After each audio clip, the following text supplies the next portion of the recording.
बात्या को नहीं IMD DG Mrityunjay Mahapatra सूचना एवं बात्या पश्चिम केन्द्रीय बंगोपसागर में केन्द्रीभूत धीरे धीरे उत्तर पश्चिम दिगरे गति करुछि बात्या यह सहित पवन बेग रही घंटा को 80 रु 90 किलोमीटर पवन बेग बढ़ी काली सकाळ सुधा 90 रु 100 किलोमीटर हेबो समुद्र रे झटका पवन बेग घंटा को 100 रु 110 किलोमीटर रहिबो यह प्रबल घूर्णिबात्या भाव में स्थलभाग आड़क आसुछि आंध्रर काकीनाडा उपकूल अतिक्रम करने अनुमान करिछु काली संध्या सुधा उपकूल अतिक्रम करने अनुमान करा जायछि यापरे उत्तर उत्तर पश्चिम दिगरे गति करिबो बात्या उत्तर उत्तर पश्चिम दिगरे गति करी ओडिशा मुहाइबो मालकानगिरी जिला अतिक्रम करी छत्तीसगढ़ आड़क मुहाइबो बात्या यापरे बात्या मोन्था धीरे धीरे दुर्बल हेबो यार प्रभाव रे दक्षिण ओडिशा रे वर्षा आरंभ हो जाइछि वर्षार परिमाण बढ़िबो 28 और 29 रे ओडिशा रे प्रबल वर्षा नै अलर्ट जारी करा जाइछि किछि अंचल रे अति प्रबल वर्षा 20 सेंटीमीटर जाए होई पारे तेबे दक्षिण ओडिशा उपकूल रे पवन रो बेग घंटा को 45 किलोमीटर हेउछि पवन रो बेग बढ़ी काली संध्या सुधा ओडिशा रे 60 रु 70 किलोमीटर रहइबो रायगड़ा कोरापुट नवरंगपुर नुआपड़ा और कलाहांडी प्रभावित हेबो ए सब जिल्ला रे भूस्खलन हेबार संभावना रहिछि बोली आईएमडी डीजी कहिसंती बर्तमान बात्याटी पश्चिम केन्द्रीय बंगोपसागर रे केन्द्रीभूत अछि यह धीरे धीरे उत्तर उत्तर पश्चिम दिगरे गति करुछि बर्तमान यह साथी पवन बेग रही 80 रु 90 किलोमीटर प्रति घंटा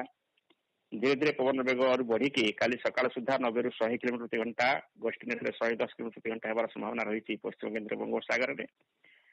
यही पवन होउछि गोटे प्रबल घूर्णिबात्यार पवन गोटे प्रबल घूर्णिबात्या भाव में 90 रु 100 किलोमीटर प्रति घंटा पवन बेग सहित यह आंध्र प्रदेश उपकूल को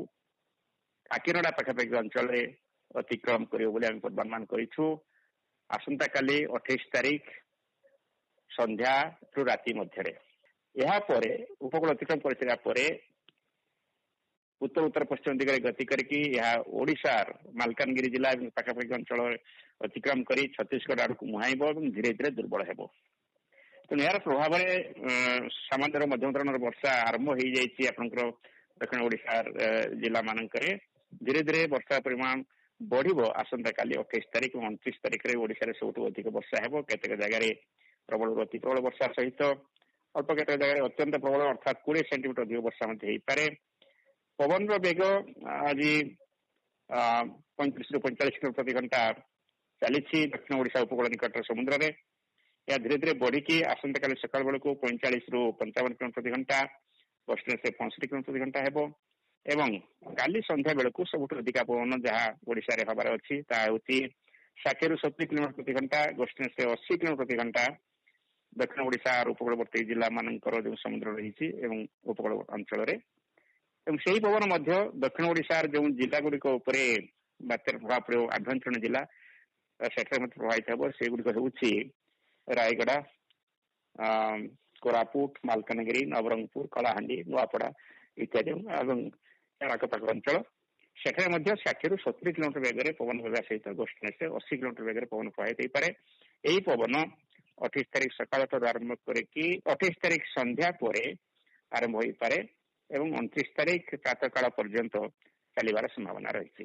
तेणु ये जो पवन कथा कहले से पवन में आपंकर बेसी किसी क्षति नहले भी छोट छोट गछ गड़ी पारे गछ डाल भांगी पारे क्षण छपर घर मध्य क्षय क्षति हो पारे एवं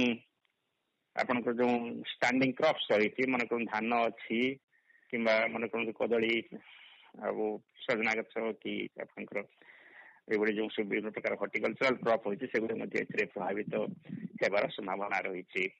वर्षा हवा फल आपनकर जो खाल अंचल रही सब जलमग्न हो पारे जो नदी सब रही जमी वंशधारा ऋषिकुलिया नागावली गोदावरी सेठी आपनकर जलस्तर वृद्धि पाई पारे एवं दक्षिण ओडिशा रे पहाड़िया अंचल थिबा हेतु ये सब जिला मानकरे जमी कोरापुट मालकानगिरी नवरंगपुर रायगड़ा इत्यादि सेठे भूस्खलन बा माटी अतड़ा खसबार संभावना रही तेणु से लोक मैंने सतर्क रहा उचित विशेषतः 28 तारीख संख्या पाखर 29 तारीख सकाळ जाए लोक मैंने निरापद स्थान रहा दरकार ये सब जिला मानकरे समुद्र मध्य अशांत रहिबो 29 तारिख पर्यंत। तेणु कौन मत्स्यजीवी भाई माने समुद्र मध्य जावा उचित नुह।